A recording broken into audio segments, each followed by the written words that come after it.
नमस्कार मित्रांनो, स्वागत आहे आमच्या यूट्यूब चॅनलला. आज 2-3 दिवसांनी व्हिडिओ काढते. मला आता असं काढूच वाटत नाही.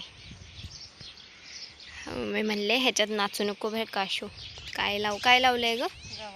गवार लावले. तर मध्ये भाडवला तर चालेल ना. मम्मी आले गवत कापायला. म्हणलं जातेच एखादी व्हिडिओ काढून टाकते. आपला एवढा चॅनल एवढा वरपर्यंत आणला ना, आता कशाला सोडून द्यायचा पेमेंट चालू झाल्यावर. गवत आता चांगलं वाढायला लागले. जशी थंडी कमी झाली तसे भरपूर वाढायला लागले आहे ना मम्मी. थंडी होती तर एकदम बारीक मेथीसारखं होत होतं. आता कसं मोठं मोठं झाले.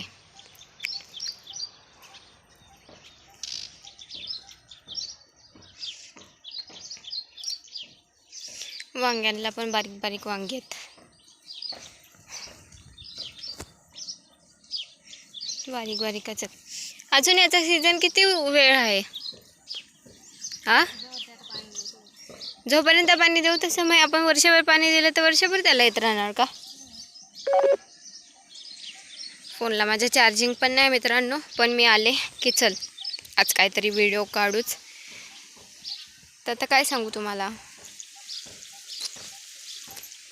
घराचं काम चाललंय. आता एक स्लॅब पडलाय, आता दुसरा पडल आणि मग होईल मधलं बांधकाम.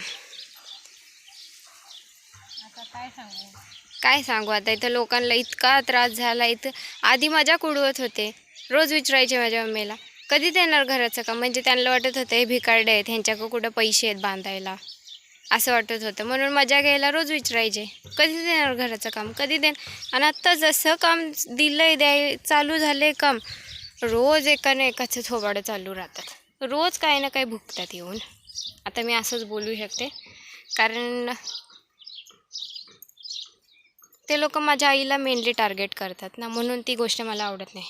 तुमचा जो काय हक्क आहे तो तुमच्या लेकावर दाखवा ना. त्याला बोला. घरी आला का बोलून घ्या तुमच्या घरी, बोला काय बोलायचं आहे तुम्हाला. जो काय त्रास होतो येऊन जाऊन येतात आणि माझ्या आईला शिव्या देतात. इतकी बिनडोक लोक आहेत ही.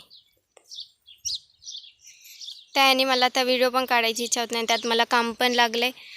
आता लागलं आहे मला 2-3 दिवसात जायचं आहे. तर मम्मी बोलते तू येऊन जाऊन तुला होणार नाही, तू पी जीमध्ये राहा. आता तिथं पी जीमध्ये राहायचं, इकडे हिच्याकडेच लक्ष राहणार का. हिला कोण काय बोलतं आहे का, हिला कोण काय त्रास देते का. तुझं आयुष्य बरोबर कर. तरी आमचा मामा आम्हाला बोलत होता इथं नका घर बांधू, तुम्ही आपली दुसरी का जागा घ्या. जागा पण घेऊन देत होता बारका मामा. का जागा पण घेऊन देतो, तिकडे तुम्ही घर बांधा आणि तिकडंच राहा. पण मम्मीलाच लय इथं राहायचं होतं. आमच्या पप्पांना नाही का तिकडं काय करायचं जागा घेऊन. इकडं हक्काचं सोडायचं आणि तिकडं जायचं. आणि आता इथं एक सुद्धा डायरेक्ट बोलतात ज्यांना काम दिलं ते त्यांचे सख्खे आहेत आणि आम्ही त्यांचं कोण नाही. बापरे, म्हणलं असे बोलणारी लोक आपली. काय करायचं आहे अशा नात्यांचं. तेच अशी घनघन घनघन. आणि पप्पांना बोललं असतं तर मला काही वाटलं पण नसतं. ते जातात माझ्या आईला बोलत राहतात, तिथंच जातात माझ्या आईला घनघन बोलत राहतात. अरे जरा डोक्याचा वापर करा ना. घराचं काम होतं आहे, पाणी पडणार, हे सगळं होणारच गोष्टी. काही इतकं पण डोकं नाही चालत ह्या लोकांचं. यांचं म्हणजे असं झालं ना, कधी आम्ही एकदाच इथून निघून जातो आणि सगळं यांना परत भेटतं. जसं काही ह्यांनी ह्यांच्या हक्काचंच दिलं आहे. काय करावं मित्रांनो आता तुम्हीच सांगा. कसं स्वतःला मोटिवेटेड कसं ठेवायचं हा. कूल राहायचं. मग तुला काही इतकं वाईट वाटतं लगेच तुझ्या डोळ्यात पाणी येतं. मला अशी म्हणली, मला तशी म्हणली. तू कशाला लगेच मग डोळ्यात पाणी आणते. कोण म्हणतात जागीरदार घरं बांधतात, कोण काय म्हणते, कोण काय म्हणते. अरे देवा, तुम्हाला आम्ही म्हणतो का तुम्ही घर नका बांधू.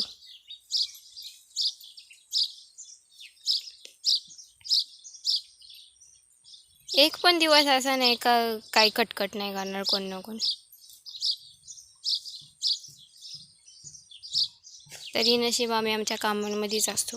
रिकामटेकडा असतो तर बापरे घनघन. हा हा ना.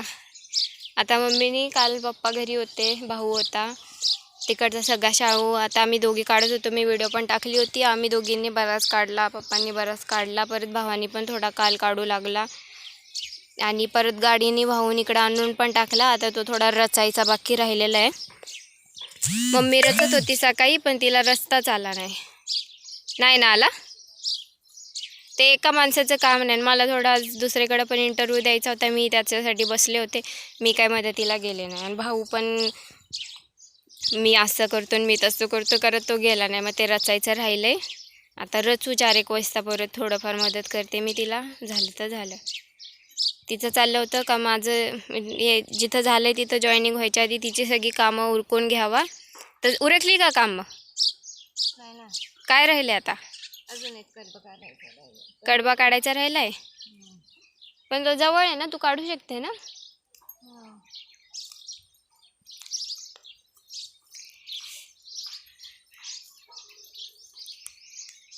म्हणजे काय आहे, आमच्या सपरात राहतोय आम्ही. सपराला लॉकबिक करून जाता येत नाही. त्यात ती 2 करडं पाटी आहेत त्या मोकळी सोडतो तर त्या बाहेर फिरत राहतात. कोणाच्या वावरात घुसल्या काय खाल्लं तर तेच त्यांचे अजून नाटकं बघायला लागतील. आणि दाराला लॉक पण लावता येत नाही. त्याच्यामुळं मग घरात कोणतरी पाहिजेच. आता एवढे दिवस मी होते तर मम्मी काम करून घेत होती तिची. आता तिला जास्त फिरता नाही यायचं, घरात थांबावं लागेल थोडं.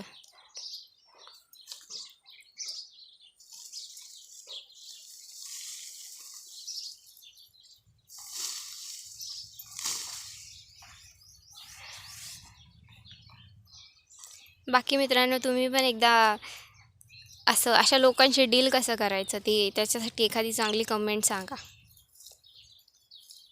गप्प बसायचं. नाही, इग्नोर करणं हा एक ऑप्शन आहे. पण समोरचं आपल्याला सारखं घालून पाडून बोलत असलं तर इग्नोर पण नाही होत आहे ना मित्रांनो.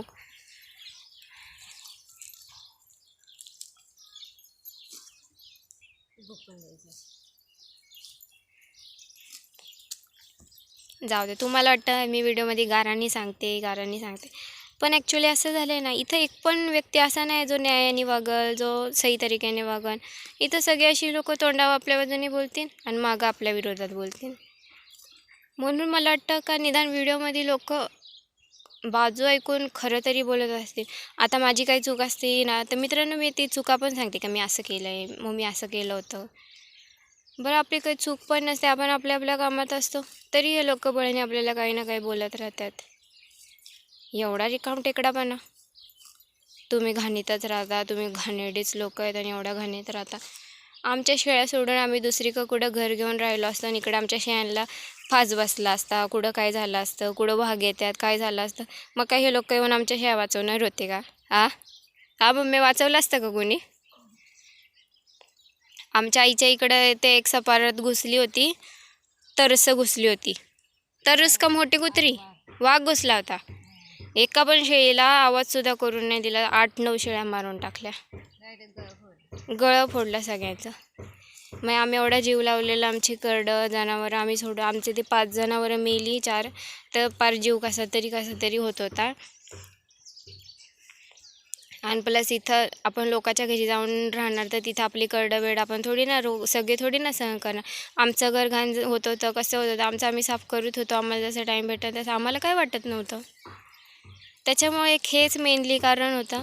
प्लस जायचं दुसरीकडं, भाडं भरायचं, लाईट बिलं 2-2 भरायची. त्याच्यापेक्षा आम्ही जर केलं 4-5 महिन्यात आपलं पैसे रोख दिले तर काम रोख होतात.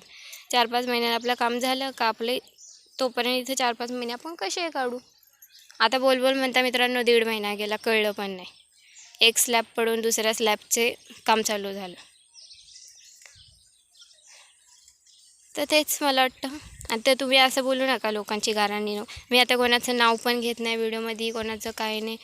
बळणीच आमच्या तर लगेच व्हिडिओ बनतात, आमचं तर लगेच असं होतं, आमचं तर अरे मग तुम्ही कशाला दुसऱ्यांच्या उंगल्या करता? व्हिडिओत काय दाखवते मी? माझं झाड तुटलेलं असेल तर दाखवते, माझं काय नुकसान झालेलं असेल तर दाखवते. करायचं नाही दुसऱ्याचं नुकसान. नाही येणार व्हिडिओमध्ये आपण, संपला विषय.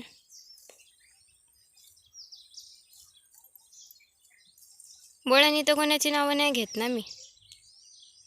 आणि काही लोकांचं फक्त एवढंच असतं, पोरींना संस्कार नाही दिले चांगले, वागण्याची शिस्त नाही शिकवली, म्हणजे हे आपल्यासोबत चुकीचं वागणार, माझ्या आईला घाण बोलत राहणार आणि त्याच्या प्रतिविरोध आपण केला तर म्हणजे आपल्याला चांगले संस्कार नाही, आपण कॅरेक्टरलेस आहे, आपण फालतू आहे. हे ह्यांचं सो कॉल्ड यांची मेंटॅलिटी. नसले तर नसले चांगले संस्कार, मला काही फरक नाही पडत.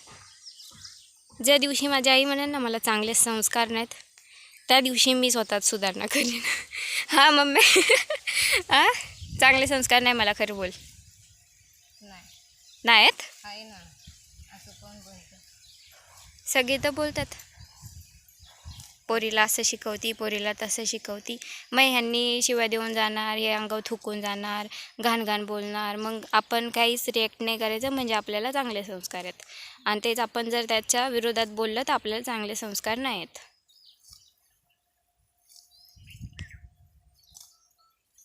हे यांनी ठरवलेले, यांचा माइंडसेट आहे. बरं, ह्या किती संस्कारांनी वागतात पहिलं ते बघा. तुम्ही किती संस्कारांनी वागता? तुम्ही किती दुसऱ्यांच्या खोडी करता? साऱ्या सकाळी उठतात आणि दुसऱ्यांबद्दल चर्चा करायला चालू करतात. माझ्या आईची तब्येत बरी नसती, त्याचा पण मजाक उडवतात. सकाळी 5-5 वाजता उठून थंडीच्या दिवसामध्ये पाणी भरायला जायचं. त्या बाईला वाताचा त्रास आहे, तिला किती त्रास होत असेल. कॉमन सेन्स नावाची गोष्ट पाहिजे ना माणसामध्ये. त्याचा पण मजाक उडवायचा.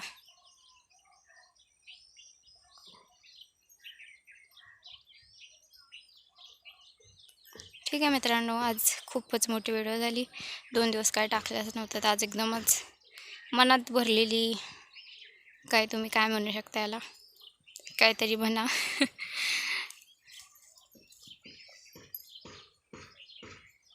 तर चॅनलला नवीन असाल तर चॅनलला सबस्क्राईब करा, छान छान कमेंट करत जा, व्हिडिओ माझ्या पूर्ण बघत जा मित्रांनो. तुम्हाला एक विनंती आहे, माझा व्हिडिओ पूर्ण बघत जा आणि छान छान कमेंट करत जा, मोटिवेशनसारख्या कमेंट करत जा, कारण आपल्यांचा जो सपोर्ट असतो तोच आमच्या मागं आहे.